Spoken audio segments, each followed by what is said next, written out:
Welcome to Mighty Married Moms. Join us at our kitchen table twice a week as the Mighty Married Moms, Debbie, Linda, Wendy, invite spectacular guests to weigh in on staying sexy, vibrant, and healthy. building marriages with soul-satisfying connection, raising happy, healthy, successful kids. Conversations with Mighty Married Moms will bring you closer to the life you really want. Episode 61.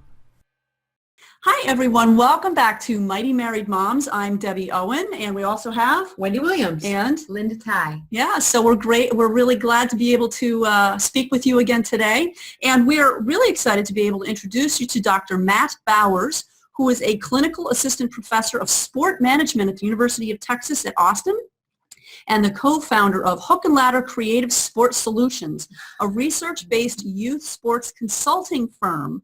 He studies the impact of sports on child development, as well as how organizations can design sports to work better for developing both elite athletes and children in general. So how about that for an interesting topic? Matt, thank you so much for being with us today. Yeah, my pleasure. Thanks for having me. This is great. Can you just give us a real quick rundown of, where you started out and how you ended up doing what you're doing right now? Sure, yeah. I'm from Florida originally, grew up loving sports, always wanting, I did sport management for all of my degrees, which is, I'm probably one of the few people who can claim to have done that. I'm not sure if that's a point of pride. Okay. But I went to the University of Florida for my undergraduate and my master's degrees. And while there, I worked pretty extensively with the athletic department. I worked with the football program for 4 or 5 years and also transitioned to being a graduate assistant and a scouting director for the women's basketball program while I was there. Cool.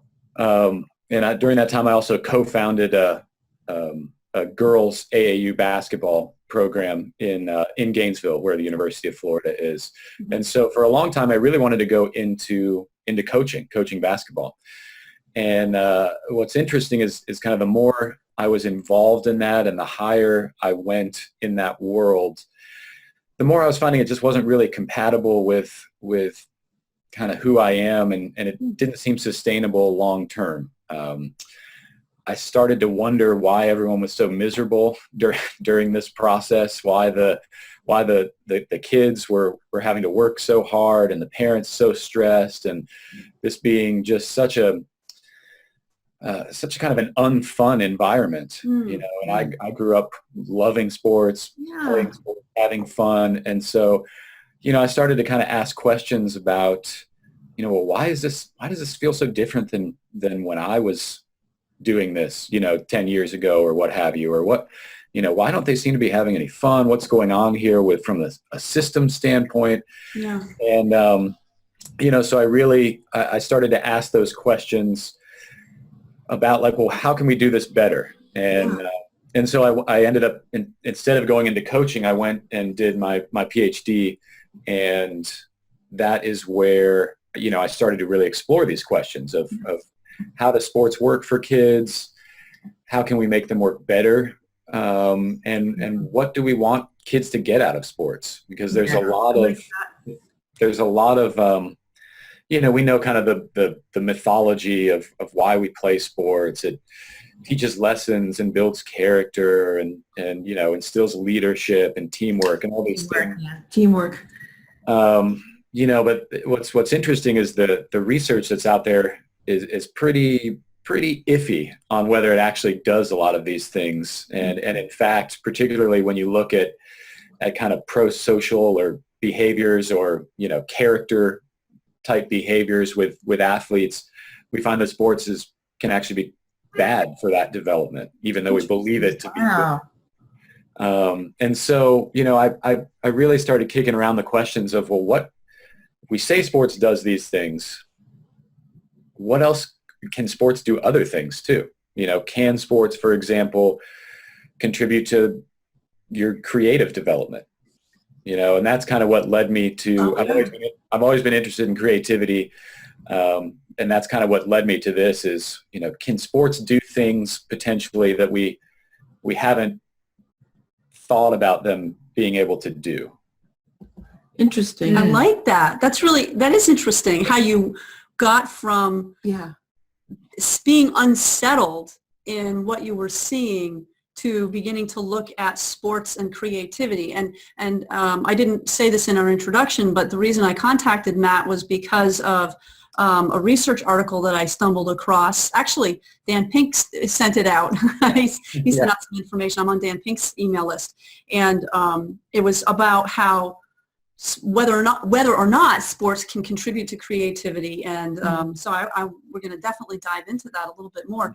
Before we go into that, let's start by defining the word creativity. And why is that important?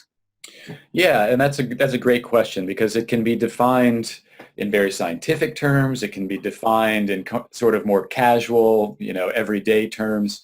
For the purposes of the study that I did, it was defined pretty traditionally within kind of the research literature. And I won't go into like the boring, exactness of those definitions, but basically, how fluid are people able to think? How many novel ideas are they able to generate when given constraints? How do they operate within those?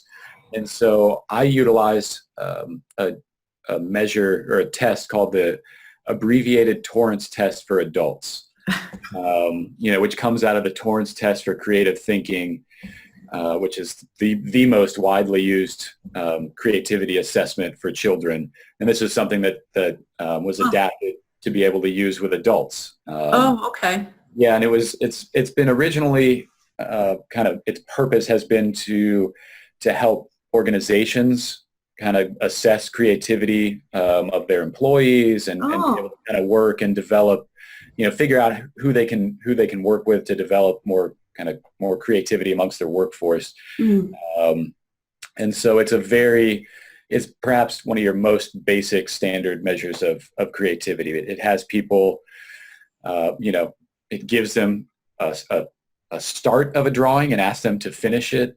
Cool. Mm-hmm. It asks them to list unique uses for a tool, for example. It's basically kind of teasing out different dimensions of creativity that have been established in the research literature.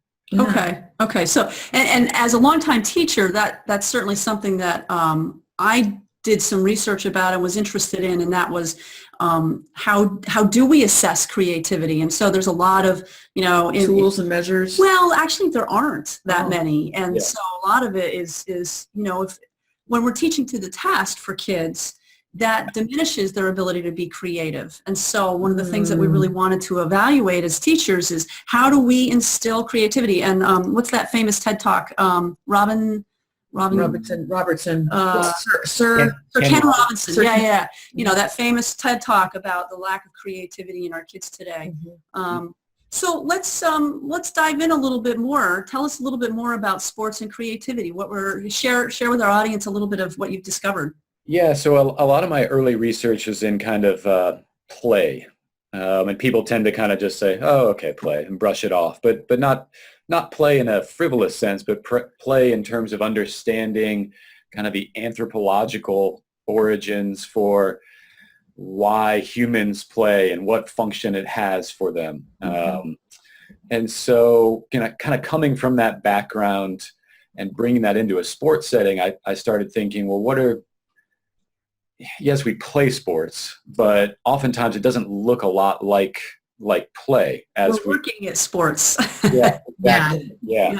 And so I started to think, well, what were the times when I was most playful in my own, kind of sport experience?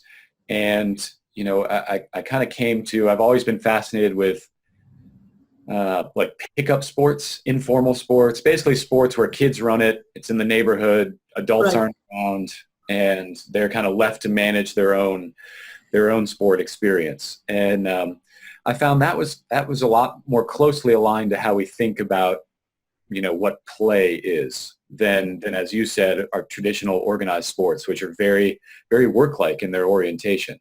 Right.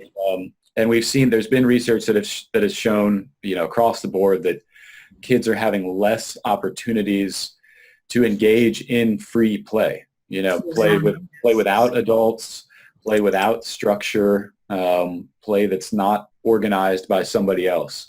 And there are a number of reasons for that are intuitive and, and I understand, ranging from people not wanting to, kind of safety and surveillance issues of not wanting to just let your kid go out and play without supervision. And we've seen actually parents being arrested for doing such things. That's right. No. It's been in the news recently. Pretty amazing. Really? Yeah. Yes. Oh, I haven't seen that. Oh, Yeah. that's upsetting. But anyway. Yeah, and I think there's if I remember correctly, there's a little movement or whatever. I think it's called free range parenting that kind of tracks Yes, I've heard a lot of that stuff. So yeah, it's kind of scary because it definitely indicates that the nature of childhood is different today than it was when I was a kid, when you were a kid, previous generations. And so I'm always interested in what are the ramifications of that? What does that mean, and how is that impacting things? Can I interrupt and ask you, what was the bottom line of the study? Because I feel like I'm waiting and waiting and waiting. Oh, from our study? Yeah. Sure. Yeah, and then we can unpack it from there. Yeah, we're burying the lead. Burying the lead. Here you go. Yeah.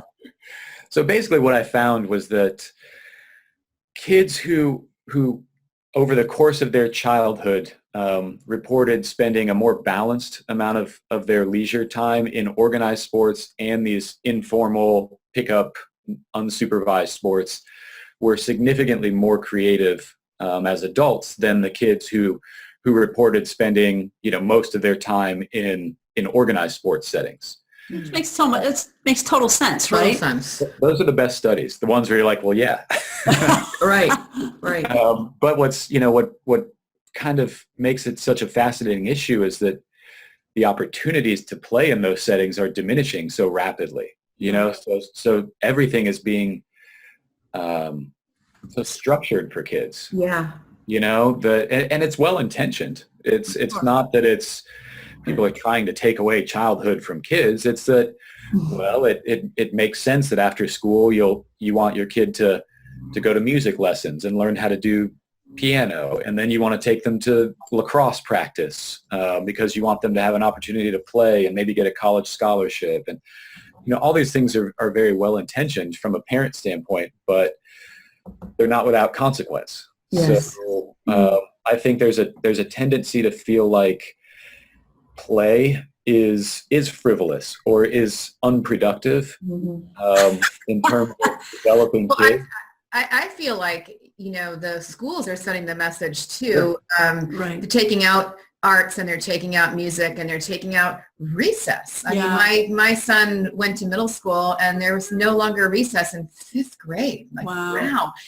So there is very little value being placed on free form play and all the creativity that it takes and the camaraderie, the team building and all the negotiating that needs to happen when you don't have parents negotiating for you or some organized situation. And it feels like to me is that it's the race to nowhere, and the race to nowhere. My kid has to be in 3 sports on 2 travel teams, and they've got to be playing an instrument, and they've got to be doing whatever. It's like, my goodness, how can kids breathe? And yet I'm sure you could speak to this even more than I can, because I'm just a very an amateur when it comes to brain science.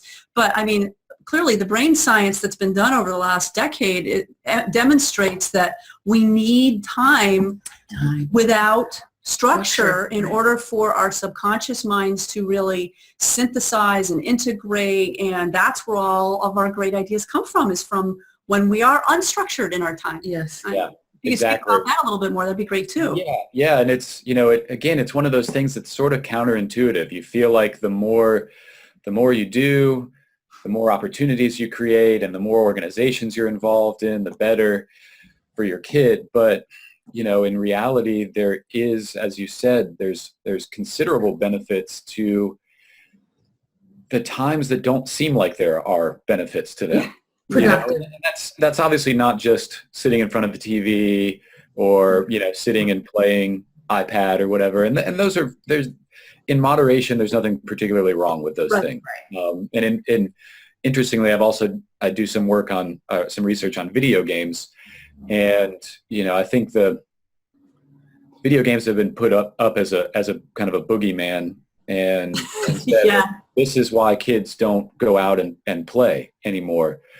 And I've gotten in numerous arguments at many academic conferences and all when I hear people who come and say, well, if we just got rid of video games, kids would go back out and play. And I think that's kind of confusing, the symptoms for the cause. And I think we need to understand why it is that kids want to play video games more than they want to go outside.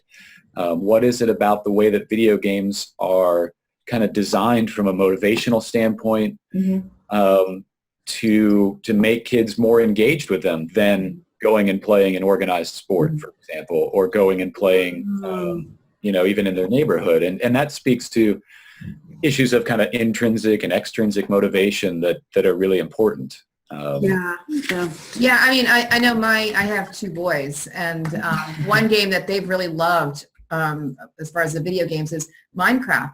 And Minecraft is great. They can be playing virtually with all their friends and creating these beautiful worlds. I mean, it's really quite an extraordinary game. It seems to me like there's a lot of good stuff built into that. They play the shooting ones too, but that I don't like so much. But I can see why they love it. I can just see they're in battle, and they say, "Come pick me up," and somebody comes and scoops them up, and they're like talking, and it is very engaging. There is some positive. I agree with you. Out of obviously in moderation. And even the kind of shooter games and things that you brought up.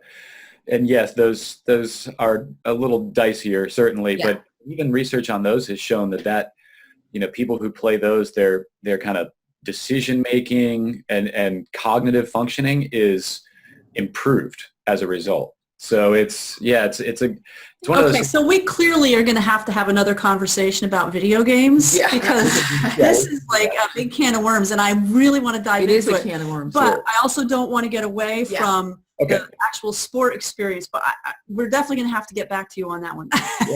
For sure. So let's go back to the whole idea of sports. How would you recommend that parents actually today, approach the youth sports experience? What's the best or build in times to have the unstructured time when that's so well, I think with the surveillance thing that you mentioned. Sure. And I think one of the most I'm a sports person, so I'm not a burn it to the ground, the whole system needs, the system has a lot of issues, but I think if I didn't believe in the capacity for even, organized sports to do good things for people, then I wouldn't be where I am. Right.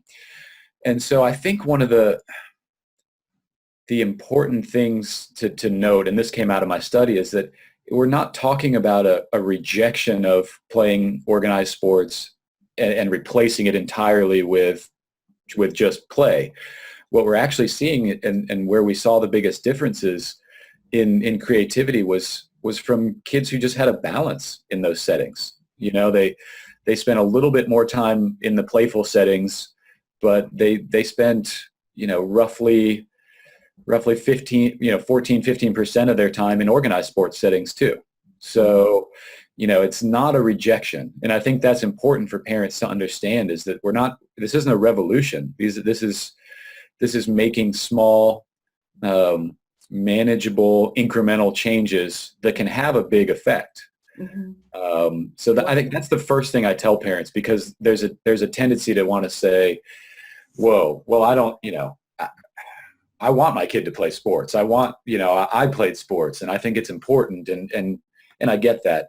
And so in order to kind of break down that initial barrier, it's really about finding balance, not about complete. So what would that look like? Yeah, I was just going to say, because with your group that was all the adults that took this test and showed a decreased amount of creativity had more time in structured sports. And you just talked about percentages. So where the percentage of their week was how much time in all structured sports versus non, because I'm just trying to think of a typical parent going, yeah, my kid probably, if I looked at it, probably spends 20% of their time in structured sports. So if they could get some sort of way of measuring, okay, I'm going to lop off 5% and give them some unstructured time, however that might work out in hours, I don't know. But so for the most, in our study for the the group with the most creativity, they spent about 13% of the time they reported over their childhood. And we had a kind of a clever way to be able to get at that number without a just random guess. Okay. So about 13% was in organized sports, and about 16% was in play, informal sports, and the rest was other leisure time things. Okay. It might have been music, it might have been watching TV, it might have been talking to friends on the phone. So roughly 29 to 30% of their time was sports related, unstructured versus structured. Yeah.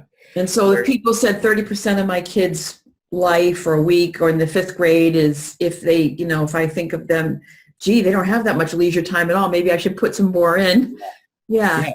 That's a good way to think about it. And the groups that were the least creative spent about 21% of their time in organized sports settings and about 10 in kind of playful settings. Okay. So again, you see that we're kind of working at the margins here. It's not that revolutionary of an idea.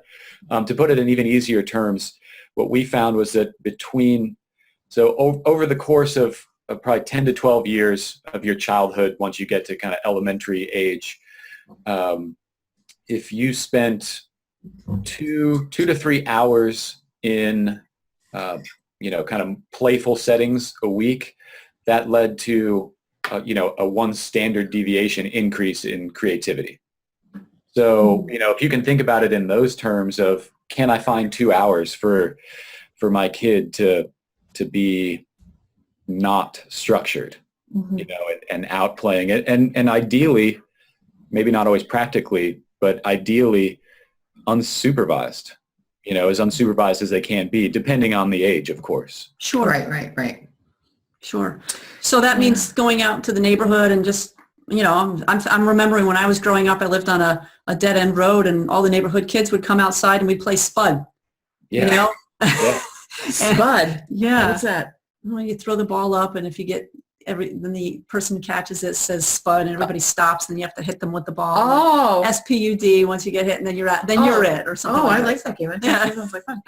Yeah. So I mean, we play Spud, and I don't think we played football or baseball. There were too many girls, to be perfectly honest, on the street who didn't want to do that. But so what you're saying is just giving the kids a chance to go out into the neighborhood and run around with their friends, unstructured and. Yeah, and I know that is a trickier proposition than it has been in previous generations. I know particularly because both parents are working now too. Yeah, there's a lot of kind of that part of it. Yeah.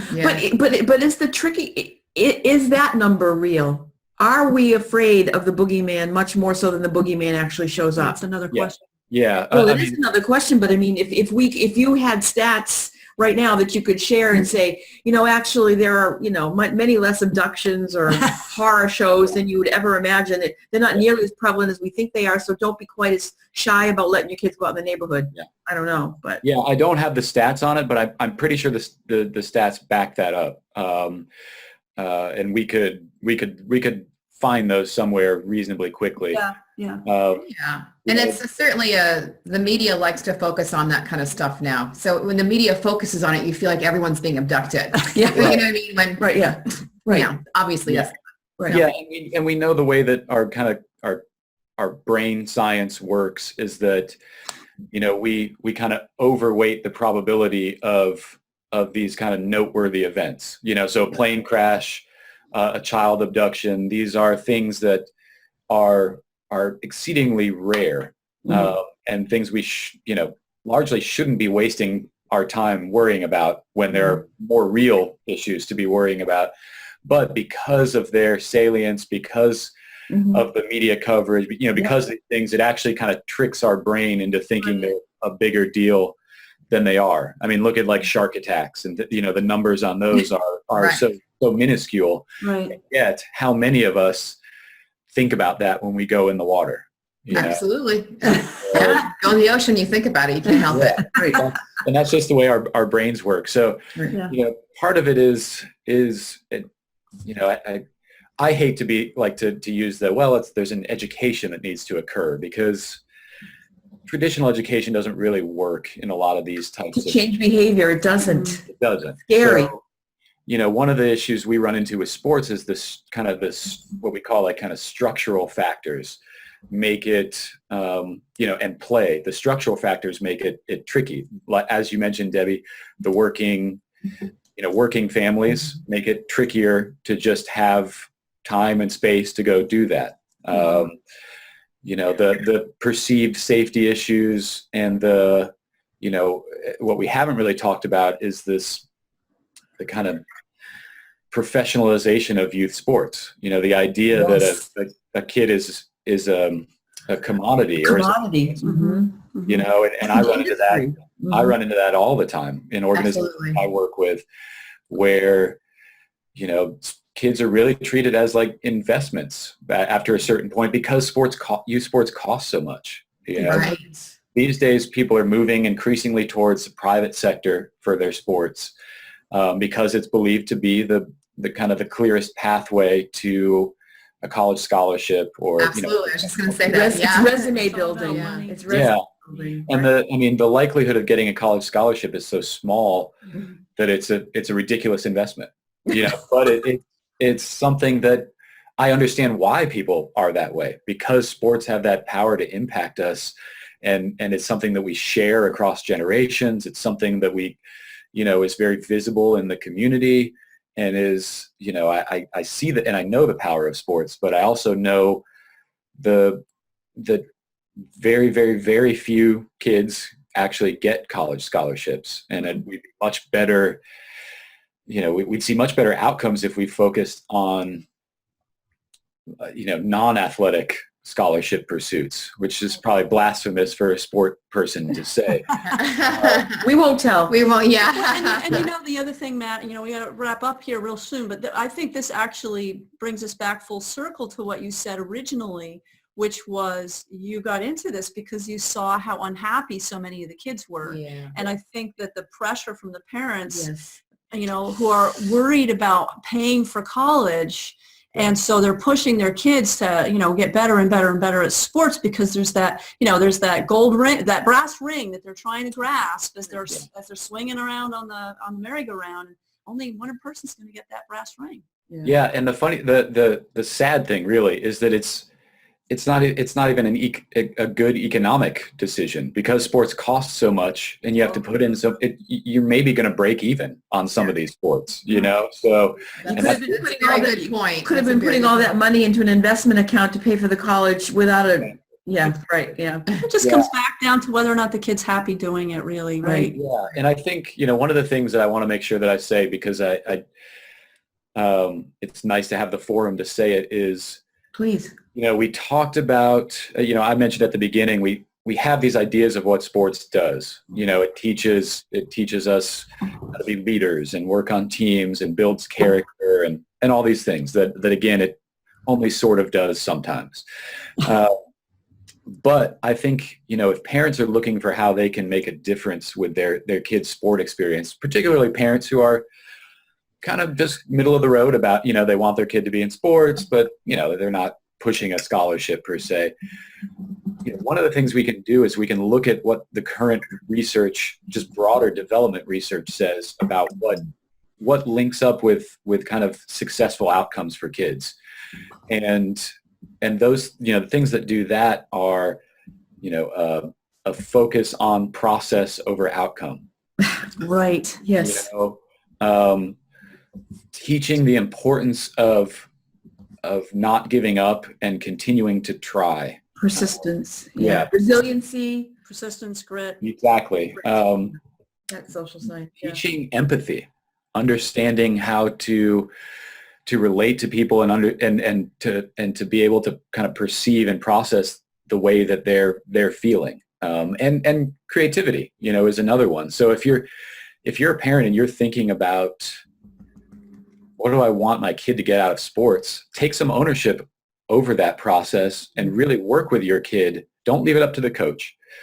Coaches are largely untrained volunteers, and they have a lot more things to deal with. So take ownership over making sure that your you use sports as a forum to teach your child about those things that I just mentioned, because those are the things that link up with success, not whether or not you're faster than the other kids, or you can push people over, or, what have you. So if you're a parent who's, pretty kind of open to that idea and want to make sure your kid gets something out of sports, turn it into the developmental context that it should be or could be. Yeah. Yeah. That's fantastic. I love the way you ended that. That's terrific. Yeah, it's really, what really we can do with perfect. Sports, and, still encourage the kids to do it. And this is what we want. And them if to you get want out of it. character development, you need to take a bit more ownership of what character development is, Absolutely. and not leave it up to just this, oh, good, he played, Right.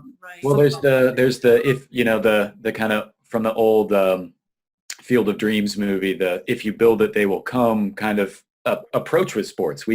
We often don't manage sports for the outcome that we really want. Instead, we just assume that it's doing the things that we have been led to believe that it does. Oh, I love that. Yeah. Doesn't. Yeah. So, right, yeah, kind of like a mythology. exactly. So that's a lot of what I do, is working with organizations to help them kind of be able to design and implement and evaluate programs that are more focused on the things that we know we can link up with positive outcomes. That's Yeah. great. Well, Matt, we have to wrap up, but I want to give you a chance to tell our audience what you're up to, anything that you need to share with them in terms Where of we can find where you, we can or- find you and all that other stuff. Go ahead. Yeah, you can follow me on Twitter. I'm not I don't tweet that much, but at Matt Bowers PhD is my Twitter handle, and that's if you want occasional updates on the world of sports and a lot of pictures of my 2-year-old son. But yeah, I can be found either at hookandladder.com Okay. or through the university website. And I'm great. happy to chat with anybody who's interested in this stuff. I also am working with an organization called Project Play, which is doing some really cool kind of nationwide stuff. It's led by Tom Ferry, who is a journalist for ESPN. Oh. And he wrote a book about how, sports are ruining our kids and all that stuff, and actually started this organization and has, everyone from the professional leagues to the NCAA to Little League, everyone is involved on some level, and they're really making some interesting progress in kind of changing the nature of sports for kids, or at least endeavoring to do that. And so Great. if people are interested in this type of issue, that's a place that they can go and find a really nice, easy to understand and fun report that was just produced that cites my creativity study, but also a number of other studies, and really kind of puts the issue in a clear perspective, I think. Okay. That's Oh, great. that's good to know. That's All right, cool. great. We'll make sure we link to that in the show notes. Great. Well, listen, we've just been interviewing Dr. Matt Bowers from the University of Texas. Thank you so much for being with us today, Matt. This is the Mighty Married Moms, and we would please ask you not to keep us a secret. Please share us with your friends, subscribe to us on iTunes, leave us a rating and review, and let everybody know how much you're getting out of these shows. So we'll look forward to seeing you next time, and thanks again, Matt. Thank care. you. Okay. Bye. Thank you so much. Thank you for joining us for this episode of Mighty Married Moms. Tune in twice a week on Mondays and Thursdays to meet fascinating and inspiring guests who will help you create the life you've always wanted.